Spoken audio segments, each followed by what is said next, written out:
Olá, vamos para mais uma aula de química, aula da Fátima.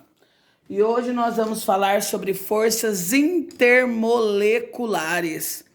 O que são essas forças intermoleculares? Então, as forças que unem os átomos são chamadas de ligação iônica e ligação covalente. Lembra que vocês já aprenderam ligação iônica e já aprenderam ligação covalente. Então, as forças que mantêm unidas as moléculas, essas moléculas, elas são chamadas de forças intermoleculares. Então, nós temos aqui, quando ocorre a mudança de estado físico de uma substância, o que se rompe são as forças intermoleculares. Por exemplo, se eu pego um pouco de água, coloco num caneco e coloco no fogo, essa água vai entrar em ebulição, ela vai ferver. E quando a água ferve, ela está passando do estado líquido para o estado gasoso. Então, o que está se rompendo aí? São forças intermoleculares. Agora, quando ocorre uma reação química, o que se rompe é as ligações. Por exemplo, se eu pegar um pedaço de papel e eu pôr fogo, vai quebrar ligações. Por quê? Porque vai formar uma nova substância, certo? Agora, se eu pego um pedaço de gelo, um cubo de gelo, coloco no sol, o gelo vai derreter. Não aconteceu uma reação química, aconteceu uma mudança de estado físico. Então, isso é rompimento de forças intermoleculares. Nós temos 3 forças intermoleculares. A dipolo induzido, que são chamadas também de forças de London, que são as moléculas apolares. O que são moléculas apolares? Aquelas onde os elementos não têm eletronegatividades diferentes. Quando eu tenho uma molécula polar, todas as vezes que ela for uma substância simples, ou seja, só tiver um elemento, todas as vezes que ela for um hidrocarboneto, ou seja, somente carbono e hidrogênio, e todas as vezes que o número de nuvens for igual ao número de átomos iguais ligados ao átomo central. Então, toda vez que a minha molécula é apolar, a força que une as suas moléculas, ela é chamada de dipolo induzido. Quando a minha molécula é polar, ela pode ser dipolo-dipolo ou ligação de hidrogênio. Como eu vou diferenciar uma da outra se as duas são polares? Na ligação de hidrogênio, antigamente chamada de ponte de hidrogênio, obrigatoriamente tem que ter o hidrogênio.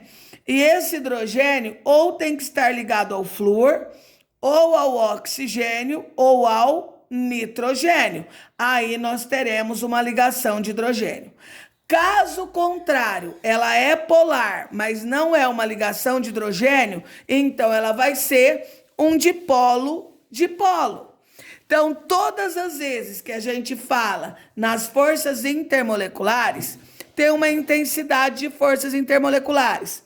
A dipolo induzido sempre é a mais fraca, é a de menor intensidade. A dipolo-dipolo, ela tem intensidade de força intermediária. E a mais forte de todas é a ligação de hidrogênio. E para que eu preciso saber disso? Para eu saber a questão de temperatura de ebulição. O que é a temperatura de ebulição? A temperatura de ebulição é a temperatura necessária para passar do estado líquido para o estado gasoso. Então, por exemplo, se eu coloco essa substância e essa substância, 3 substâncias diferentes. Primeiro, eu tenho que determinar que tipo de força intermolecular eu tenho. Nessa primeira, eu tenho um dipolo induzido, porque ela é uma substância simples. Nessa segunda, eu tenho um dipolo-dipolo, porque é uma substância com 2 elementos diferentes e ela é polar. Já nessa daqui, eu tenho uma ligação de hidrogênio, é a água, porque eu tenho o hidrogênio ligado ao oxigênio. Então, se eu quiser saber o ponto de ebulição, qual dessas três vai ter o maior ponto de ebulição? O da ligação de hidrogênio. Lembra? Ligação de hidrogênio sempre terá uma intensidade de força maior. Quem vai ser a intermediária? O dipolo-dipolo. E quem vai ter o menor ponto de ebulição? No caso aqui, o H2, porque ele é um dipolo induzido. Então, quando a gente tem forças diferentes, é fácil a gente achar quem tem maior ponto de ebulição. Ligação de hidrogênio sempre é maior, dipolo-dipolo menor e a dipolo induzido sempre a mais fraca, a mais fácil de se quebrar, a que exige menor ponto de fusão e ebulição. Mas e nesse caso aqui, ó, eu tenho esse composto